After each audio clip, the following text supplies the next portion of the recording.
Coming up on AgweekTV, finding qualified, affordable childcare is a growing issue.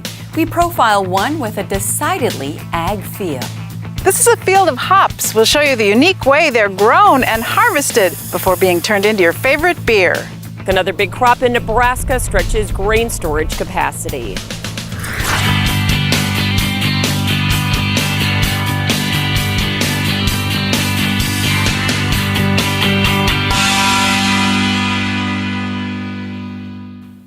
Welcome to AgweekTV. I'm Shauna Olson. It's unusual to have back-to-back years of record row crop production, but that's the case in the U.S. It's led to many farmers using on-farm and commercial storage as part of their marketing plan, especially for corn.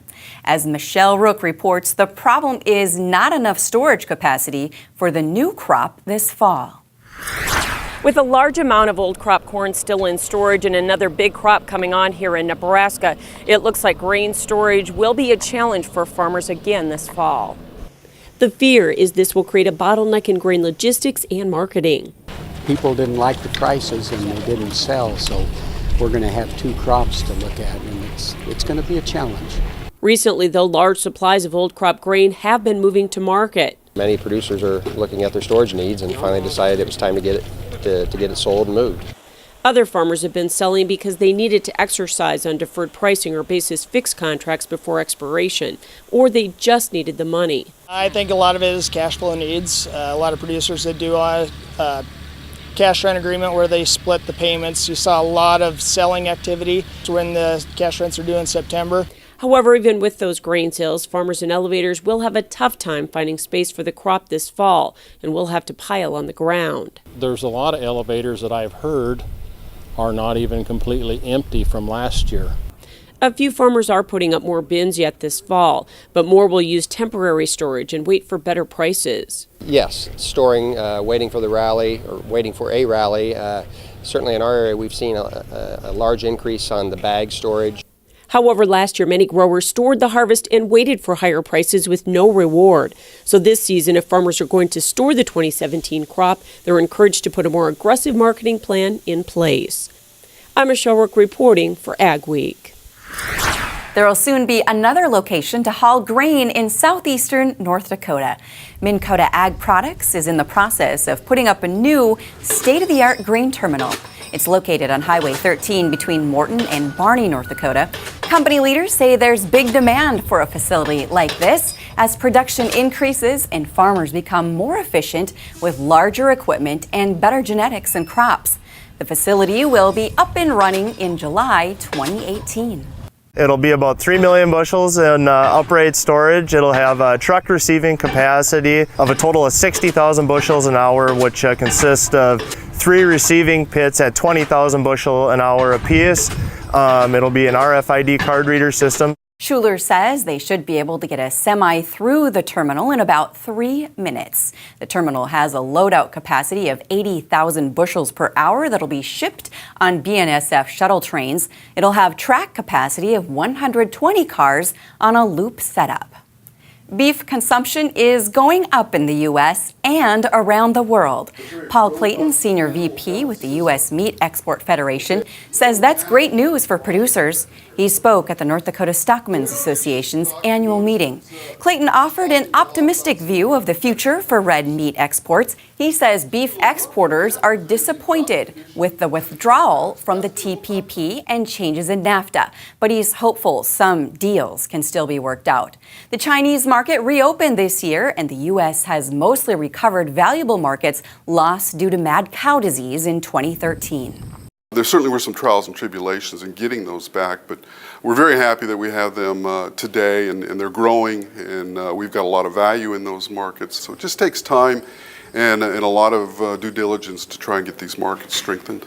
The U.S. is still working to regain some markets, including Australia and South America. The Meat Export Federation is a nonprofit that develops world markets for U.S. meat. It's funded with checkoff dollars. Whether you live in town or on the farm, finding quality daycare can be a challenge. That's especially true in rural areas. But some families in the Milner, North Dakota area have found a place that lets their kids spend their days on a farm. Look at our tomatoes are green. They're turning colors. Some kids never see a farm. Do you want to load it back up? Dave Colby grew up on this farm, and now in addition to growing crops, he and his wife Rose are helping other kids grow here too. They see cows and the birds and you name it. From a calf being born, that's too cold out in the barn, so we bring them up here to warm up, and the kids all get to warm them up. They feed the baby goat. We have a pet peacock, that's the mascot of the daycare. They feed them bread. Mama duck and the babies out in the pond. There's just so many opportunities that the kids can learn hands-on. Ms. Vega, do you want to help us put some corn on the cob? Emmerich Erickson brings his toddler boys to Colby's Corner Daycare. He loves that they're learning about farming while he farms nearby. The setting is what really turns me on to this place. I talk to my boys about, there's the 2 silos at Rosie's, and we always see tractors. It's more of the old style farm setting that I'm familiar with. I really value that part of it. It's nice that they are out in the country and they get a lot of outside time. And then there's also farm equipment around. Apples everywhere. What can we make with apples? Applesauce? Yeah. The Colbys started the child care nearly 10 years ago, and they care for 30 little ones here. It's so good for the kids to be on the farm. It's more relaxing. It's got the country feel. We can learn agriculture. It's just more of a learning skill out on the farm with real life. I love it. They get outside every day. Any chance she gets to go on the tractor, she loves it. So being out here, having the farm, the animals, she's just excited. She loves it. 1, 2, 3. Although both farming and childcare are exhausting jobs with long hours, they have no plans to retire. We love doing it, yeah. Near Milner, this is Mikkel Pates for Ag Week. Colby's Corner has a waiting list of about a half a dozen kids. Coming up on AgweekTV, a North Dakota farm finds a niche growing hops for local breweries. My name's Joel Kaler, owner-operator of Kaler Farms in Lidgerwood, North Dakota. We make a patented product called the Cornstalk Guide. It's made out of UHMW, ultra-high molecular weight poly, which is extremely durable. Typically what you'll see on corn heads is the idler chain in the sprocket sticks out. We attach to the side of a snout. Our product will keep all the wear off the snout and get it to come into the head smoother without bouncing. I'm 120, 130, 130, 55, once around the block, 212 miles right here, now half and time's up. So if you're thinking about selling a piece of land, or you're looking to sell some farm equipment, or if you're thinking about a retirement or involved in an estate, give us a call. We'll sit down and tell you all about the Steffes way. We think it's a good way. That's how we approach it. If any of those are in your plans, give us a call or go to steffesgroup.com. Learn all about us. Hope to hear from you. Introducing the new Challenger 1000 series, tractors unlike any other manufactured by AGCO. Redefining what a wheel tractor is capable of when it comes to wheel slip, power to ground, and fuel economy. Today, it's not enough just to be tough. You've got to be smarter than everyone else, too. Contact your Challenger dealer today to get in the seat of the new Challenger 1000. Superior engineering, superior performance, superior productivity. The next generation of tractors from your Challenger dealer. For a limited time, Titan Machinery, your local Case IH dealer, is offering 0% financing for 60 months for qualified customers on a large portion of our used combines inventory. For a complete list of our best used combine deals, visit combine17.com or contact your local Titan Machinery store. In addition to long-term 0% financing, Titan Machinery is also offering 12 months free full machine warranty on select late model used Case IH combines. Don't delay. Go to combine17.com or call your local Titan Machinery dealership before the program ends.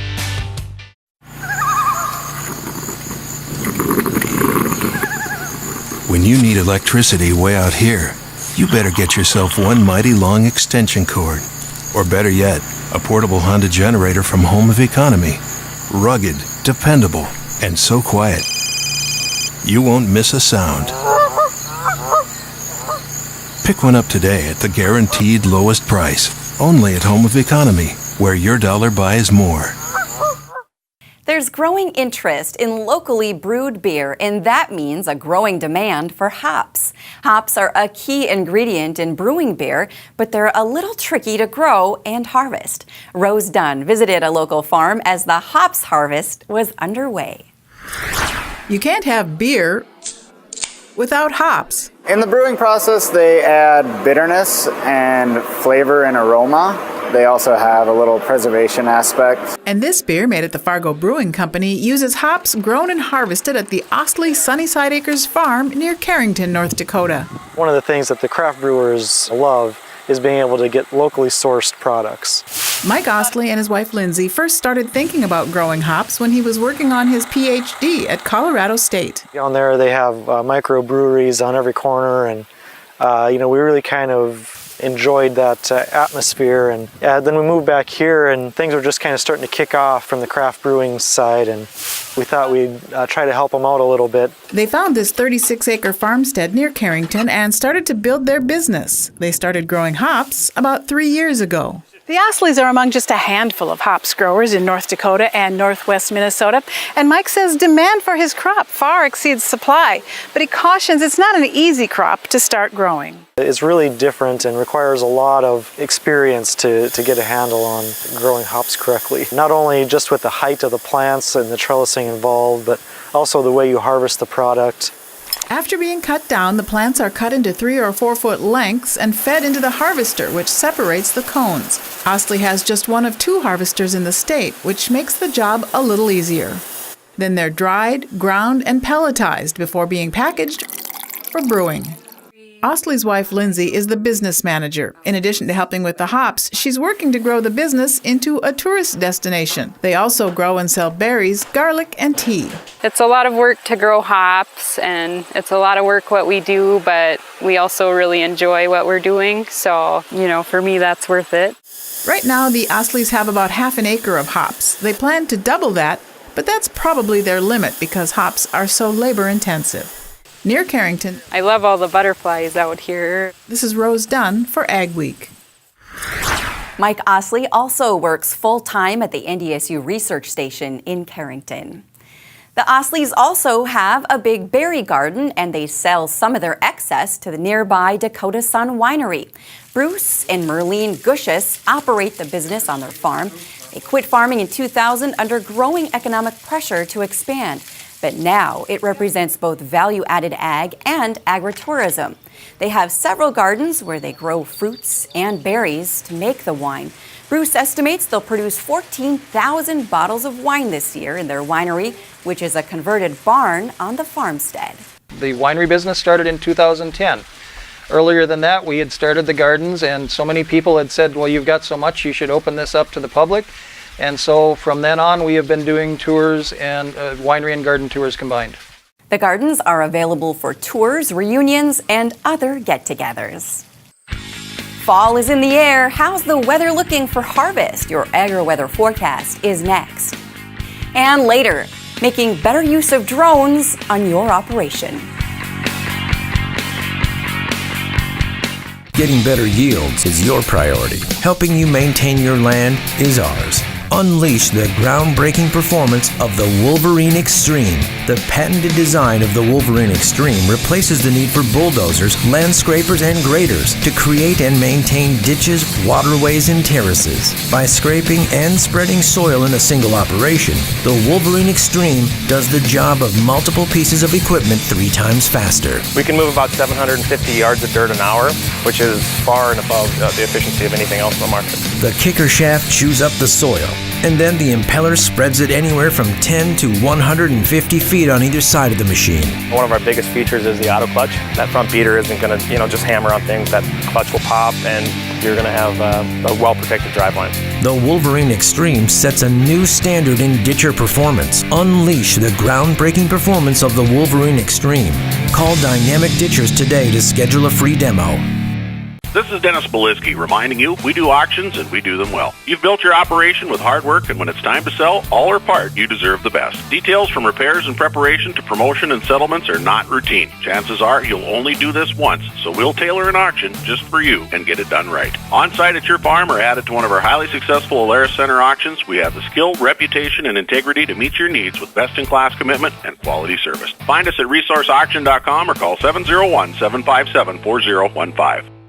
Premier Shortline USA is your dealer for Meridian storage and grain handling. 50 years ago, Meridian Manufacturing designed the first smooth wall hopper bin. This innovation set the standard for hopper bins across North America, completely self-cleaning with no obstructions. Smooth wall hopper bins have become the preferred choice for safe and efficient storage. For temporary grain storage to complete systems, contact Nate or Brent at Premier Shortline USA.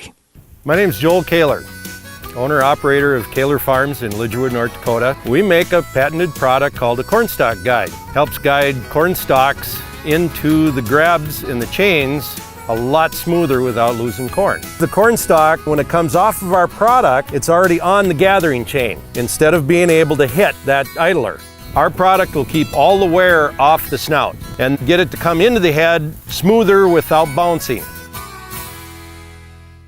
Move on through harvest weather and the middle of October. A couple of trends are beginning to take shape. The heavy rains of the northern plains the last week or two are beginning to fade just a bit. It doesn't look quite so rainy. Parts of central and southern Iowa have actually begun to get quite dry at this point. Frost still kind of just spotty here and there in the forecast going through the end of September and the first week or week and a half of October. It doesn't look like there's going to be a lot of widespread frost unless some cold air comes in unexpected, which means that October is starting out with some fairly mild weather. Now, we do have some cool weather into the northern Rockies right now, rain-cooled weather mostly, and over the course of the next few days, that will begin to try to spread out into the plain states and never really make it. I mentioned the dry weather in parts of southern Iowa. A narrow little tongue of warm weather is likely to move up into that region, which would provide a little bit of extra heat in those areas that are quite dry. Most of the really warm temperatures, though, will be south of the southern branch of the jet stream, which will keep them mostly down in the southern U.S. And as a new area of low pressure begins to get carved out into the northern plains, there will be a little trace of rain-cooled air across the northern plains, and yes, there will be another chance of rain by the weekend, while the warm weather stays mostly south. Let's check that moisture, though. Showers around on Sunday will begin to move out of the area into the northern plains, bringing at least a chance of rain into parts of Iowa. The next weather system coming out midweek is going to look good at first with rain and then snow back in the Rockies, but I look for that one to kind of fall apart. Maybe some light rains, but probably nothing that substantial. Probably a little tropical or subtropical weather in the south. Hopefully that won't be hurricane-like, but there will be some rains over the southeastern states. And by the end of the week, I think most of the nation will end up being fairly dry with maybe a slight chance of some light showers across the northern plains. Second week, that really little narrow spot of cool weather should move out, and that's going to leave most of the country. Now, we're talking mid-October here. Most of the nation with just kind of mild weather, not particularly hot, not particularly cold, and not particularly wet. That second week of October, the southeast, I think, will be wet. The northwest corner, Pacific Northwest, will be rainy.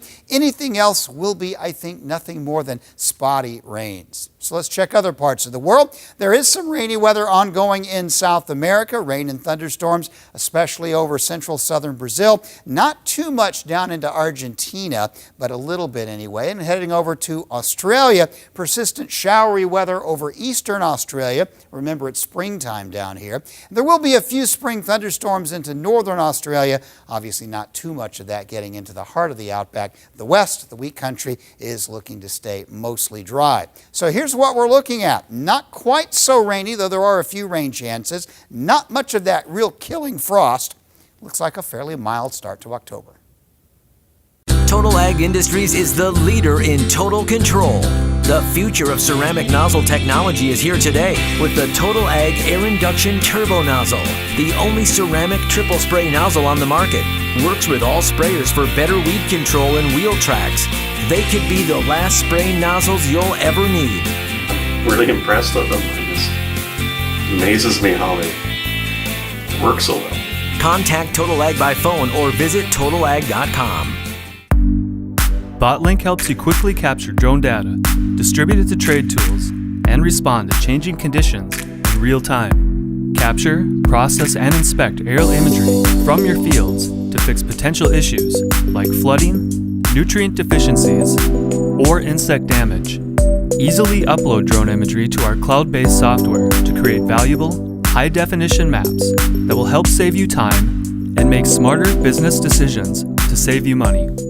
Martinson Ag Risk Management offers a variety of crop marketing and crop insurance packages to our customers. With over 40 years of experience, our dedicated staff works hard to ensure you get the best advice on crop insurance, marketing, and risk management. Contact Randy or any of the staff at Martinson Ag Risk Management today at 701-205-4200 or visit us online at martinsonag.com. If you get right down to it, what's a farmer's job? Well, farmer's job is to feed people. Farmers collectively, our job is to feed the world. At Peterson Farm Seed, we get to have a little bit bigger picture right in our region. We get to help those farmers that we work with increase their productivity, increase the yields that they get on their farms, and as a result, more people can eat.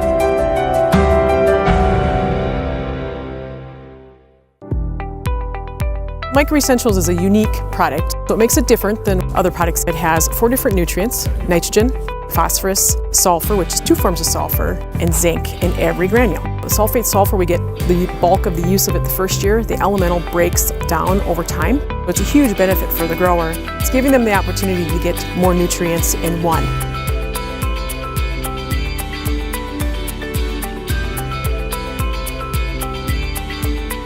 Drones are a hot topic, but using one can be intimidating. BotLink is a Fargo-based company that wants to make using the technology simple and easy for you. Joining us now is Will DeHoe with BotLink. Will, what is BotLink? BotLink is an end-to-end drone platform for planning and automating flights and processing your data.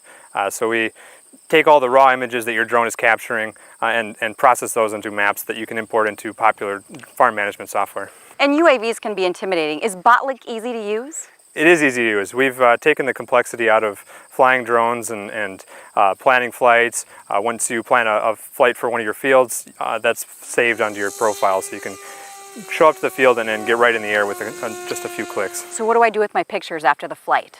So after you have captured all your imagery, you just upload it into BotLink's web processing software, and from there we take all those individual images, stitch those together, and then generate high-resolution maps of your fields, NDVI analysis for crop health, as well as digital surface models for the field, and many more 3D type files. Herb Dowse is joining us now. He's an agronomist out of Iowa. And Herb, you've done a couple of case studies with the BotLink platform. Tell us about that.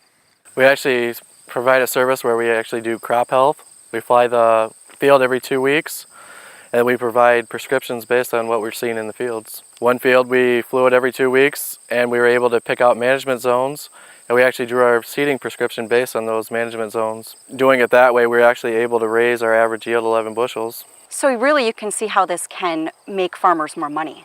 Yeah, we're just reallocating the inputs that they're already putting in, using them precisely, and getting the bushels that they need. Jacob Maurer joins us now with NDSU Extension. Jacob, you work closely with growers. How does this technology improve their bottom line? So the big point with this technology is they're able to get up in the air, find problem spots, find patterns that we otherwise couldn't see from the road. We can use special cameras like the near-infrared or NIR sensors that can generate NDVI maps that can better illustrate variations in crop health and can also help us pinpoint different areas of stress crop. Will, what are some of the challenges farmers are facing in adopting this technology? Well, first we really need to get the word out to farmers and agronomists and show them, what is available and what can really help them out there, and show them how it doesn't need to be intimidating. We can take these easy-to-use drone platforms and apply our simple flight planning software and automation so they can make decisions faster and save time and money. Will DeHoe with BotLink, thanks for joining us today. Thanks. BotLink provides drone software, services, and a variety of UAVs. BotLink can help you choose a UAV, get it in the air, and capture and analyze your data. You can find them at botlink.com. South Dakota is famous for their melons, but this season was a tough one. We'll explain after this. We're excited to bring you the new Ag Week app with useful features, the latest news and information. Get your Ag Week news, weather, and the latest episodes of AgweekTV. Plus, see real-time information on the futures market and view local cash bids for your crops. Stay updated and take Ag Week with you. Download the new Ag Week app today.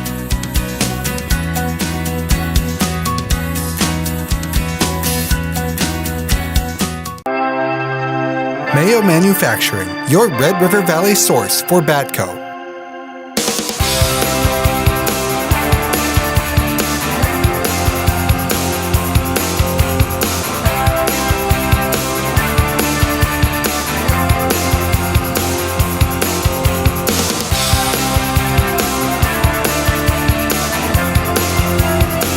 Mayo Manufacturing, your Red River Valley Batco dealer. Advanced biofuel for America's diesel engines is clean burning and made from renewable sources like soybean oil. Biodiesel fuel works in any diesel engine, reducing emissions, helping us breathe cleaner air. Biodiesel adds value to North Dakota soybeans, creating jobs, improving the environment, increasing our energy independence. Biodiesel, it starts with soybeans, it's fueling America. Every year, 40% of all food in the U.S. never gets eaten. 40%. That's almost half the food we produce. Food waste is a serious problem. It impacts all of us. And it's expensive. Your family is throwing $1,500 a year in the trash. We're working hard to put food waste on the chopping block. And you can do the same at home. Learn how to cook it, store it, and share it. Just don't waste it. Go to SaveTheFood.com. Where do you go for the latest news in agriculture? Ag Week magazine. Reaching over 30,000 farmers and ranchers in North Dakota, Minnesota, South Dakota, and Montana. Ag Week provides the most up-to-date information on the markets, the trends, and the people who make it all happen. We're your source for news, not fluff. Dependable, trusted. Ag Week. Subscribe today by calling 1-800-811-2580. AgweekTV, presented by Kaler Farms. Southeast South Dakota is known for melons, roadside stands, and flatbed trucks filled with muskmelons, cantaloupes, and watermelons line rural highways and city streets. Forestburg specifically has made a name for itself, selling the popular Forestburg melon because the soil and climate are just right. But the USDA says melon production may actually be on the decline in South Dakota, and the weather may be to blame, at least this year. Larson says their crop is down by at least a third. It started out cold, then it went dry and hot, then it went to rainy. So we've had they call South Dakota the land of infinite variety. We had a little bit of everything this year, and melons like it hot and dry. Larson says another reason for the decline is that it's a labor-intense business and there's a shortage of workers. This week's photo of the week comes from Erica Brown of Hanna, North Dakota. It was during wheat harvest. The smoke from the wildfires, along with the dust from the combine, made for a beautiful image. If you want to see your ag photo on AgweekTV, email it along with a description to photos@agweek.com. Thanks for watching AgweekTV. Remember, for all your ag news, go to agweek.com and be sure to follow us on Facebook and Twitter as well. See you next week.